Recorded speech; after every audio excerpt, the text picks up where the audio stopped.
Sorry. My name is Autumn Gant, and I will be discussing my reflection on the negotiation. So,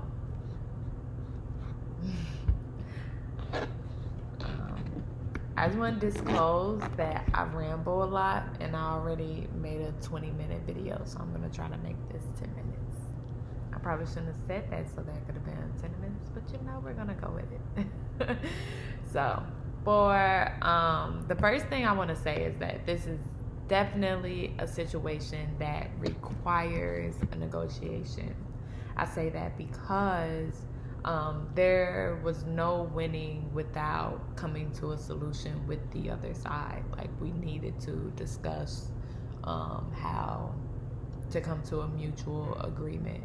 I say that because the healthcare workers cannot win because they just didn't have the autonomy to change anything without the administration.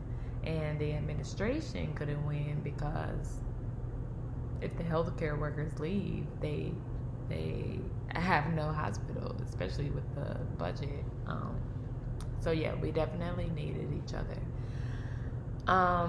With the scope, it helped reveal more about the scope when administration disclosed what was going on with the budget. And so when they told us, there were two major things. The amount that we needed to gain for the year, and then the amount that we needed to help for 5 years.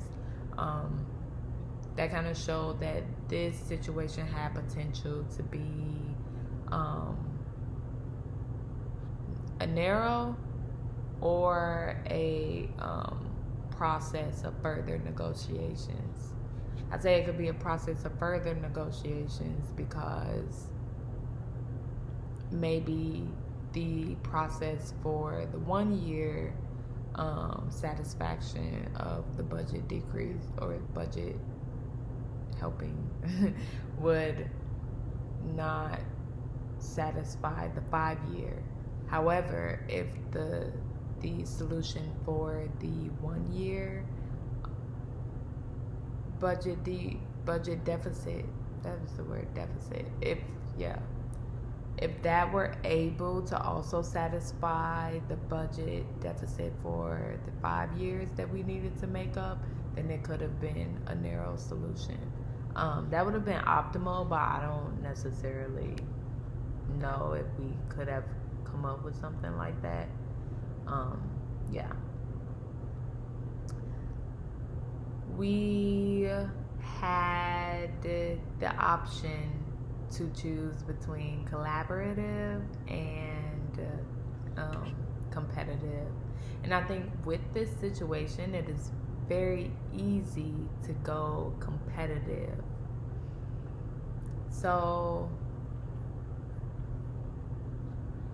we kind of discussed this in class, but money can very easily become a zero-sum solution. And so because this is a problem about a budget deficit, money is inherently involved. And I think that because of the contingency with the zero-sumness of money, salary conversations weren't really talked about extensively. We kind of touched on it very briefly, but no extensive conversation was had. And I think that was because both parties had a clear intention that we didn't want to go about this in a competitive way. But I actually just spoke too soon because I think this was also very easily competitive because of the power imbalance too. I didn't realize how risky not risky, that wasn't the right word, but I just hadn't thought about the zero-sumness of money and then how that coupled with power. I say that because as a healthcare worker, it was easy for me to look at the situation as like a administration. You make more money, you have more power, you have more to give. So this conversation should be about how much are you going to give? How much are you going to contribute to this? Because you have more to contribute. And I know at one point I was asking about, well, how much are you willing to sacrifice? But I think that was because of the power imbalance. And it's very easy to ask the people with more power to give more.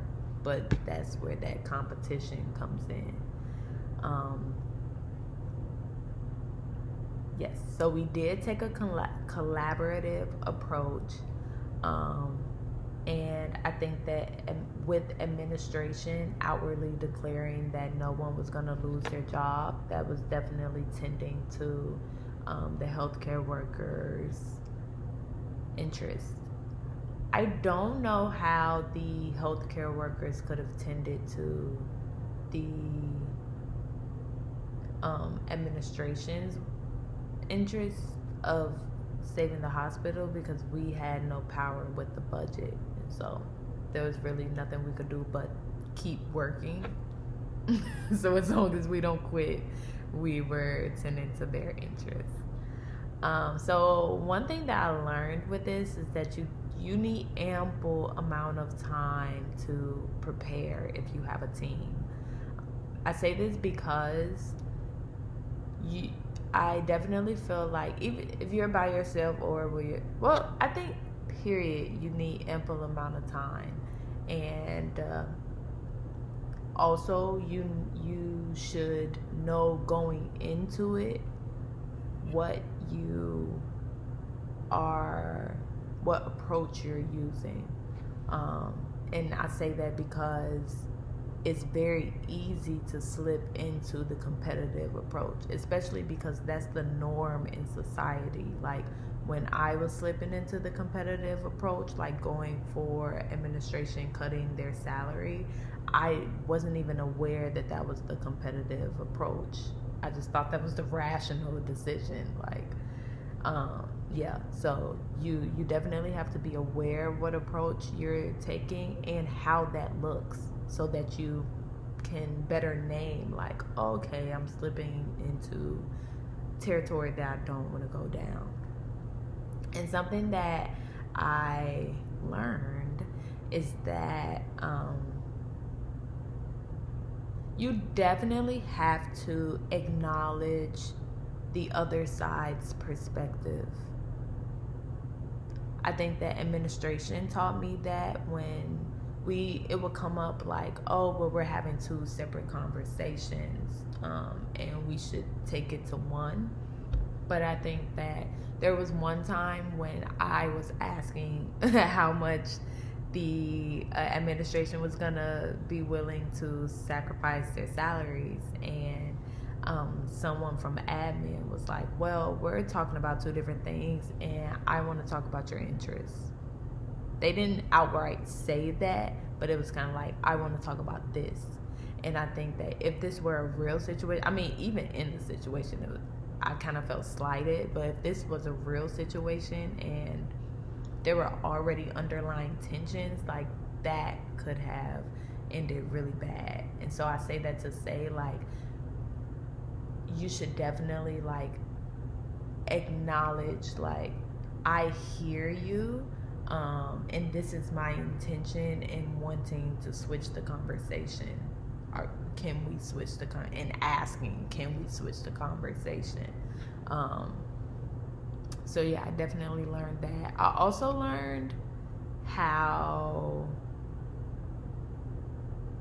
important interests are, specific interests, because I think that, yeah, we said that like, oh, our interest is keeping open the hospital. But I think that was very surface level. I think we could have gotten deeper, like, well, why do you want to keep the hospital open? And I think that Sebastian gave us ammo with that when he was talking about his family. But I think that, you know, in a real situation, like, people would have talked about how they wanted to serve the community or things like that. And then the solutions that would have come up would have been more expansive, because we know the root cause of why we are fighting for this. And then finally, with that couple, like, I think that in the next negotiation I definitely want to practice listening to all of the solutions first without critique or discussion, because it was very back and forth, this negotiation, and I wonder how much more fruitful it would have been had we just listed possible solutions, because then you don't have to think as someone is talking. You can just listen, and it's easier to be inspired by somebody's solution and add on, or like merge together and things like that. So yeah, but this made me very excited to practice negotiations more. So I'm very grateful for this assignment. And that's it.